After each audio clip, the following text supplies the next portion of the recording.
Pemirsa, sekarang kita ketemu lagi. Setelah 5 bulan kita tidak berjumpa. Hari ini kita bisa berjumpa lagi. Banyak yang bertanya, apakah LC sudah dibredel atau LC sudah dimatikan? Sekali lagi terpaksa saya jawab bahwa tidak ada yang membredel LC. Tidak ada yang melarang LC.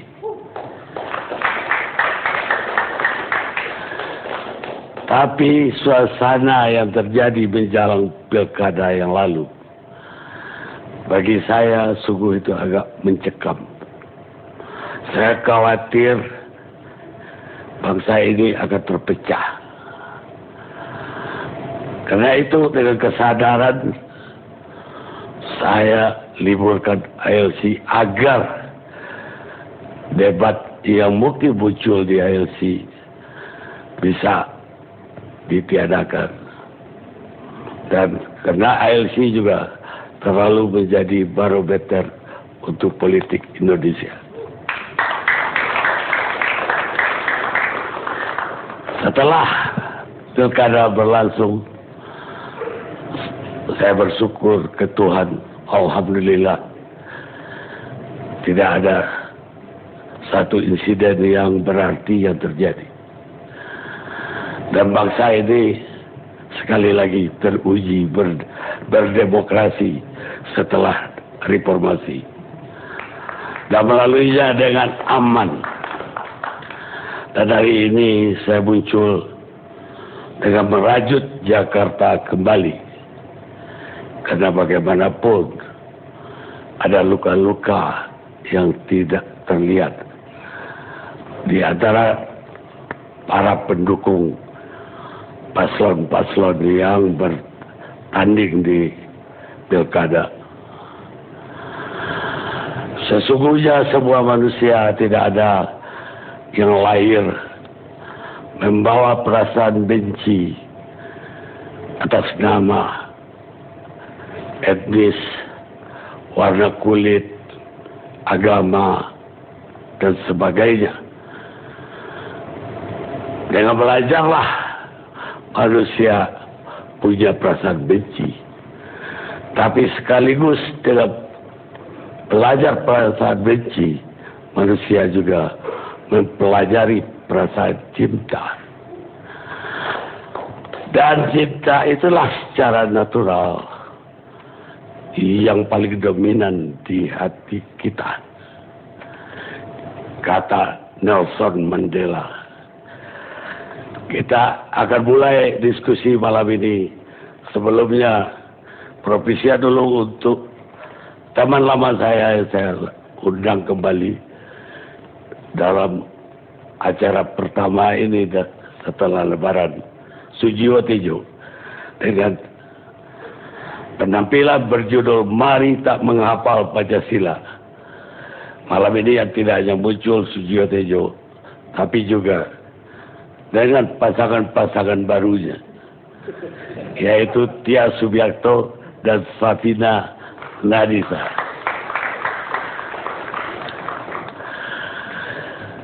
Kalau pasangan saya tetap Gabriel Mahal.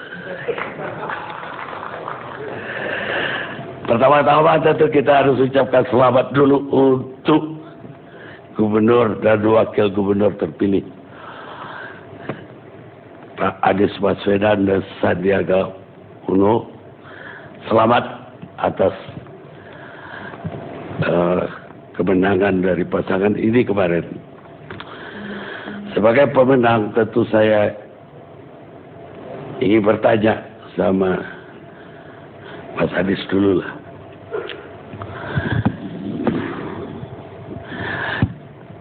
Sebelum saya tanya bagaimana kita merajut kembali Jakarta, mungkin apa komennya atas kemenangan yang banyak orang tidak menyangka. Silakan.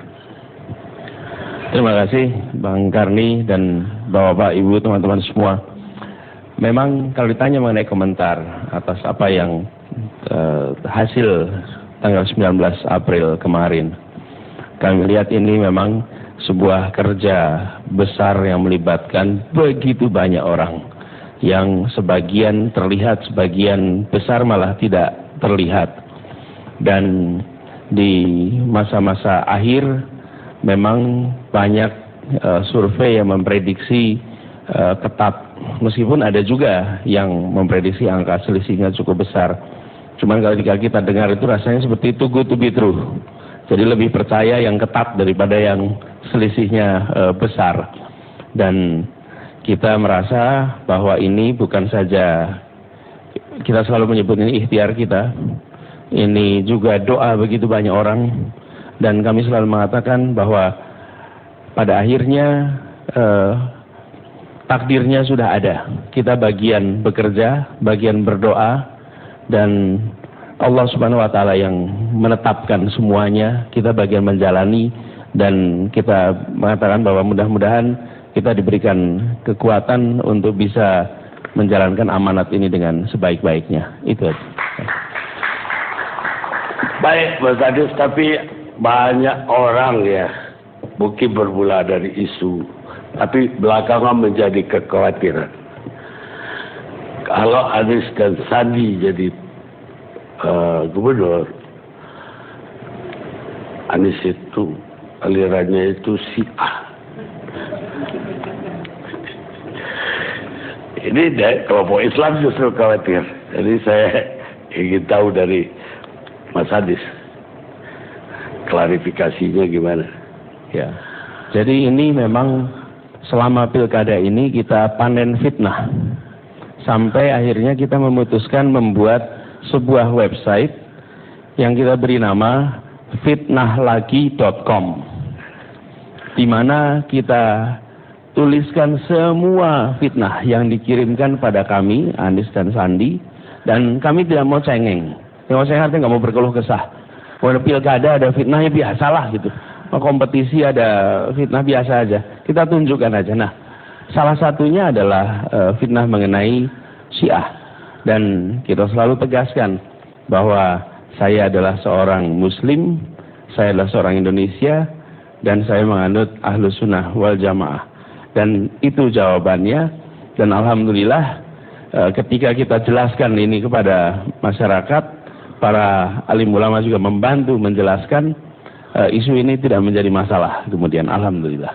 Di kalangan Islam tidak jadi masalah, insya Allah. Tapi di luar Islam ada kekhawatiran lain. Kalau Anies dan Sandi itu jadi gubernur, hukum Islam akan berlaku di Jakarta, bahkan hukum syariah. Dan kemudian Anies itu katanya, saya nggak ketemu selama kampanye, jadi saya nggak sempat nanya. Katanya itu dekat sekali dengan kaum radikal, dekat katanya dengan Hizbut Tahrir, maka katanya ada hubungan juga dengan JAT. Apa itu? Ya, yang bagian dari teroris juga lah. Malah baru dengar. Ya Pak. Oh. Kemudian dia bilang, ada yang bilang juga bahwa ya kedekatan dengan FPI juga masuk dalam sorotan tersebut. Kira-kira Mas Adis itu ada nggak keinginan mewarnai ke arah Islam yang demikian, atau sama sekali tidak? Yang ditanyakan tadi adalah gambaran yang justru bukan kami yang mengungkapkan. Jadi saya malah sering mengatakan bahwa itu, kalau ada yang tanya, Pak Anies bagaimana dengan Perda Syariah? Tanyalah pada yang mengatakan soal Perda Syariah, jangan pada kami. Karena kami tidak pernah memprogramkan, kami tidak pernah merencanakan. Ada orang yang mengatakan itu, silahkan tanya pada mereka yang mengatakan. Kenapa? Karena tidak menjadi bagian dari program kita, rencana kita. Bahkan kita merasa Jakarta ini harus menjadi kota di mana yang memimpin, yang bertanggung jawab, bisa berkomunikasi dengan semua. Bukan hanya dengan beberapa kelompok. Bisa komunikasi dengan semua. Dan kami selama perjalanan kampanye berkomunikasi dengan semua. Saya berdialog, datang menghadiri dalam pertemuan lintas agama. Tapi yang jadi berita yang FPI saja, yang menarik perhatian. Saya bertemu dengan komunitas Katolik, dengan 44 paroki di Jakarta. Saya bertemu dengan masyarakat Kristen Protestan, saya bertemu dengan masyarakat Kristen Batak, saya bertemu dengan masyarakat Hindu Buddha, semuanya itu kita temui. Tetapi karena ini kampanye, maka bukan saja kami menjelaskan siapa kami dan rencana kami, tapi juga ada pihak lain yang mencoba membentuk persepsi tentang kami. Jadi bukan hanya kita mencoba melakukan bagian kita, menjelaskan apa yang rencana kita, tetapi juga ada pihak lain. Nah, ini yang kemudian banyak mendapat perhatian adalah justru yang ditudingkan oleh pihak lain. Jadi, kalau hari ini saya dipotret bersama Pak Mahfud, misalnya di foto, lalu nanti fotonya Anies dekat dengan Nahdlatul Ulama, kira-kira gitu. Besok saya sedang foto bersama dengan Pak ya Allah. Pak Kwik. Misalnya dengan Pak Kwik berdua. Oh, Anies dekat dengan komunitas Tionghoa. Nanti saya bertemu dengan Pak, Masya Allah, jadi Pak Robo Bedi. Saya tahu hilang nama Pak Abbas, Pak Anwar Abbas. Saya dengan Pak Anwar Abbas, oh Anies adalah orang Muhammadiyah. Jadi sayanya sama, potretnya sama. Ketika difoto dengan Pak Mahfud dikasih frame, ini NU. Foto dengan Pak Anwar Abbas, ini potret, ini Muhammadiyah. Potret dengan Pak Kwik begitu. Misalnya dengan Romo juga, wah ini dekat dengan Katolik. Jadi menurut saya nanti lawan atau siapapun berkepentingan untuk menonjolkan frame yang mana. Nah, alhamdulillah ini sudah lewat. Jadi kalau yang sekarang itu kita menganalisa peristiwa kemarin. Tapi ke depan, saya justru makin yakin bahwa kita harus terus menjaga komunikasi dengan semua. Dan Jakarta ini adalah ibu kotanya Indonesia, di mana gagasan Sumpah Pemuda dideklarasikan, di mana proklamasi dikumandangkan. Dan di sini pula kota yang paling bineka. Karena itu, tanggung jawab konstitusional kita adalah memastikan kota ini tetap menjadi kota yang bineka. Dan tanggung jawab moral adalah memastikan bahwa gubernurnya bukan hanya menjadi gubernur sebagian orang, tetapi gubernur dan wakil gubernur yang bekerja bersama dengan semua kelompok. Komitmen kita adalah bisa menjaga semua, Bang Karni. Jadi dari yang mulai, kami silakan paling atas, paling bawah, paling kiri, paling kanan, semua harus bisa disapa. Dan pikiran apapun adalah hak seseorang. Tapi ketika dia mengungkapkan pikirannya, dia harus sesuai dengan aturan-aturan yang ada di negeri ini. Karenanya kita berkomitmen bahwa kita bekerja mengikuti sumpahnya nanti, yaitu berdasarkan Undang-Undang Dasar, berdasarkan Undang-Undang dan seluruh peraturan pemerintah. Dan komitmen ini artinya semua warga negara punya kedudukan yang sama di mata gubernur dan wakil gubernurnya. Jadi potret-potret tadi itu adalah bagian dari proses kampanye kemarin. Pelabelan itu. Saya melihat ini bagian dari pengalaman kita. Tetapi ke depan saya ingin katakan bahwa semuanya punya hak yang sama. Begitu. Baik. Itu kan sudah berlalu ya. Dan Mas Hadis bersama Mas Adi itu sekarang udah menang. Masih terluka atau bisa dimaafkan? Bagaimanapun serangannya kan cukup deras. Betul. Kalau kami dari kemarin Semua serangan sekeras apapun kita jawabnya dengan guyon, Pak. Bahkan kita sampai buat tweet jahat. Tweet jahat itu adalah kita merespon kepada reaksi keras di masyarakat secara rileks, secara santai. Dan fitnah-fitnah pun kita nggak baper, kita buatin website aja. Kalau ada yang tanya, silahkan lihat di fitnahlagi.com. Sekarang nggak tahu angkanya berapa. Sekarang hampir 100 ya. Minggu lalu sekitar 94. Jadi sesudah pilkada pun masih tambah fitnahnya itu rupanya. Masih ada? Masih tambah. Tapi kami melihatnya begini. Yang sudah lewat, sudah lewat. Karena pilkada kemarin semuanya, baik pihak nomor 3 maupun pihak nomor 2, ada yang mengkritik, ada yang menyerang. Dan kita harus sadar, ini bukan barang baru. Kalau masuk ikut pilkada, ikut pemilu, lalu terkejut-kejut karena ada fitnah, ada serangan, malah aneh Pak. Biasa-biasa aja kita melihat itu. Jadi insya Allah yang sudah lewat-lewat dan kita siap untuk terus kerja bersama dengan siapapun.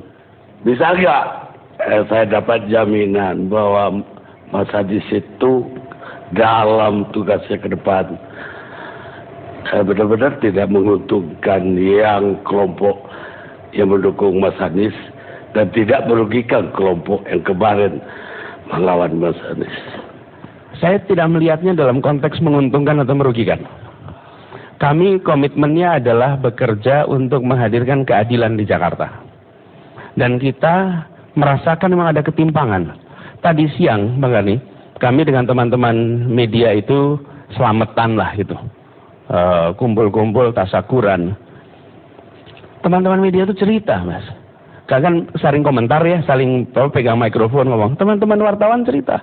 Kami pun tidak menyadari betapa seperti ini sisi lain dari Jakarta. Saya dan Bang Sandi juga saya rasa sama. Sebelum kita melakukan proses kampanye juga tidak melihat betapa ketimpangan di Jakarta ini luar biasa. Kemiskinan itu ekstrim. Jadi Bang Karni, kalau bicara persatuan di Jakarta, kami yakin bahwa memperjuangkan persatuan itu keharusan. Dan persatuan sulit dihadirkan dalam ketimpangan yang seperti ini. Justru menghadirkan persatuan itu dengan cara membereskan ketimpangan, membuat keadilan, muncul suasana damai, sehingga hadir persatuan. Jadi persatuan itu bukan soal kita berada di ruangan bareng-bareng. Saya sering mengatakan yang ada di kota ini adalah union, tapi bukan unity. Union itu ya bareng aja, tapi bukan rasa bersama karena ketimpangan itu. Jadi kebijakan yang akan kita dorong adalah membela, menguatkan yang selama ini lemah. Yang selama ini lemah. Dan mereka itu terlewatkan. Dan ini nggak ada hubungannya dengan sekedar 1 gubernur, 2 gubernur. Jadi ini bukan salah Pak Basuki. Karena masalah ini sudah ada jauh sebelum Pak Basuki bertugas. Jadi tidak usah saling menganggap ini menyerang, tidak. Ini problem yang sudah menahun di Jakarta. Nah, kami melihat tanggung jawab kita adalah membereskan itu. Dan membereskan itu artinya harus ada program-program kepada mereka. Bebannya dari mana? Dari pajak. Jadi kalau berbicara tentang ini, saya malah melihat target kita itu bukan sekedar membela atau memperjuangkan yang kemarin mendukung kita.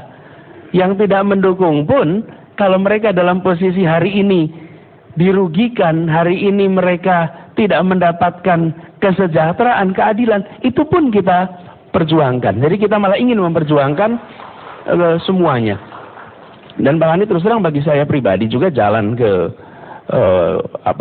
ketemu dengan kampung-kampung di Jakarta, terutama di daerah-daerah yang secara sosioekonomi itu prasejahtera, kita menemukan kemiskinan kota yang luar biasa. Dan kami komit untuk membereskan. Kenapa kita fokus selama kampanye kemarin?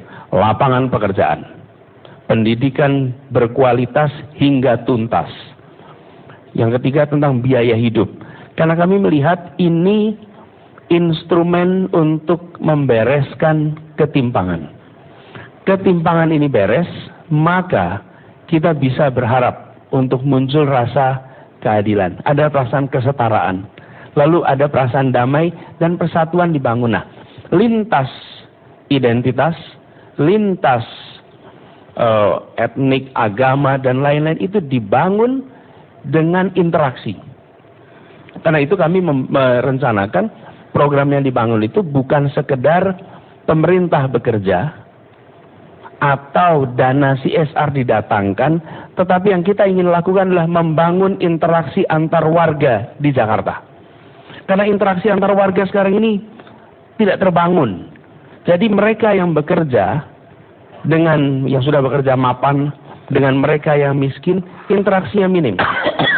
Termasuk ini Bang Gani, yang sering kita tidak sadari. Sebenarnya salah satu alat untuk membuat interaksi itu adalah transportasi umum. Hari ini kita semua datang ke ALC, saya jamin di ruangan ini semuanya naik kendaraan pribadi, milik pribadi atau kendaraan pribadi yang berfungsi sebagai angkutan umum. Tapi angkutan massal jarang yang naik angkot datang ke sini, enggak. Naik bis, naik Transjakarta, minim. Apa yang terjadi? Ketika transportasi massal itu hadir di sebuah kota, maka warga kaya, menengah, miskin menggunakan fasilitas yang sama, duduk bersama. Makin itu luas, interaksi warga makin tinggi. Ini sering kita tidak sadari. Hari ini kita naik mobil, yang makmur menggunakan mobil yang baik, yang kurang makmur mobil biasa, yang enggak lagi nanti pakai motor sendiri-sendiri. Interaksi antar warga lewat media transportasi umum minim. Karena itu ketika melihat persatuan di Jakarta lebih dari sekedar soal berkumpul, bikin interaksi, bukan. Fasilitas publiknya dirancang untuk membuat interaksi lintas atas bawah, sosial ekonomi, identitas kanan kiri. Itu insya Allah nanti kita lakukan sama-sama. Boleh nggak saya sebut itu dengan konsep merajut Jakarta kembali? Ya, dan itu kalau bisa merajut ya, tenunnya Jakarta yang lintas. Itu salah satu caranya. Jadi ketika membangun fasilitas publik, itu yang dibayangkan interaksi antar warga di sana. Termasuk ketika kendaraan umum, antar warga, fasilitas-fasilitas yang lain. Jadi ketika warga itu didorong berinteraksi, lintas identitas, lintas sosial ekonomi, maka komunikasi terbangun, interaksi ada, saling menghargai muncul, ujung yang paling kuat muncul trust. Kalau muncul trust, muncul kepercayaan, maka insya Allah warga Jakarta, masyarakat Jakarta menjadi masyarakat yang persatuannya akan solid. Insya Allah. Baik. Pemirsa, kami juga mengundang Gubernur dan Wakil Gubernur sekarang, Pak Basuki Cahayapurnama dan Pak Jarod. Tapi beliau pasti ada acara sampai malam ini. Pemirsa, apa yang dikatakan oleh Pak Gubernur terpilih tadi selaras dengan kata-kata bahwa kegelapan tidak bisa dikalahkan oleh kegelapan. Kegelapan hanya bisa dikalahkan oleh cahaya. Kebencian tidak bisa dikalahkan oleh kebencian. Kebencian hanya bisa dikalahkan oleh cinta. Martin Luther King Jr. Kita rehat sejenak. Pemirsa, kita lanjutkan acara kita. Kalau tadi saya minta klarifikasi terhadap ormas-ormas FPI, HTI yang dituduh orang bahwa itu radikal kepada Mas Anies, itu adalah fakta yang beredar di publik. Karena itu saya ingin klarifikasi dari Gubernur dan Wakil Gubernur yang terpilih. Sekarang saya mau lanjutin lagi ke Mas Sandiaga Uno. Ada tambahan atas semua yang saya tanyakan sama Mas Anies. Sudah komprehensif sekali. Saya hanya mungkin ingin berterima kasih kepada seluruh aparat termasuk Pak Agro dan rekan-rekan di Polda dan seluruh aparat yang sudah mengawal, karena kita ternyata dengan perhatian yang begitu besar bisa menghadirkan situasi yang aman, damai, sejuk, tentram, dan ini prestasi buat Jakarta karena dunia, ini bukan hanya seluruh Indonesia, tapi dunia betul-betul melihat demokrasi yang cantik yang ada di Indonesia, di mana demokrasi, Pancasila, Islam, semua bisa bersanding dengan rukun dan damai, dan alhamdulillah warga telah memilih, dan sekarang ini waktunya kita untuk membangun kebersamaan itu, rekonsiliasi. Jadi selalu kita sampaikan kepada pendukung kita, sudah tidak terlalu penting untuk aksi selebrasi yang mungkin nanti bisa membuat pihaknya pendukung Pak Basuki dan Pak Jarotnya tersinggung. Kita buat syukuran yang sederhana saja, dan tentunya kita ajak bukan hanya para pendukung kita, tapi juga kemarin rekan-rekan yang belum memilih kita pastikan mereka ikut sama-sama, karena membangun Jakarta 5 tahun ke depan itu harus bersama-sama. Kalau hanya pendukung kita saja dan kita melakukan aksi selebrasi yang mungkin malah membuat kita terpecah belah, rasanya 19 April kemarin itu belum menghasilkan kemenangan untuk warga Jakarta. Alhamdulillah sekarang warga Jakarta pelan-pelan sudah mulai tersambung kembali. Kita ada event-event kecil, tadi lari bersama dengan pendukungnya Pak Basuki, Pak Jarod, udah nobar, nonton bareng, dan alhamdulillah cepat sekali sekarang. Mudah-mudahan lebih banyak yang move on ke depan. Apa ada program-program untuk lebih menyatukan masyarakat kembali? Tidak. Ya, ada beberapa sih. Sama Mas Anies kita lagi bicara sama teman-teman di Digital Hub, di mana ada games atau aplikasi yang bisa di launch untuk mempersatukan warga. Juga ada kegiatan untuk itu, Kartu Jakarta Jomblo, bro. Kartu Jakarta Jomblo, mungkin yang jomblo terbaik dari pasangan calon nomor 3 bisa jomblowan jomblowatinya bisa bertemu, yang light seperti itu. Dan ini dibutuhkan oleh warga, sesuatu yang tidak terlalu berat, karena kita bicara mengenai bineka, kadang-kadang kita lupa dengan tunggal ikanya, mempersatukannya ini. Jadi keberagaman kita harus kita balut dalam sesuatu yang kekinian sekali.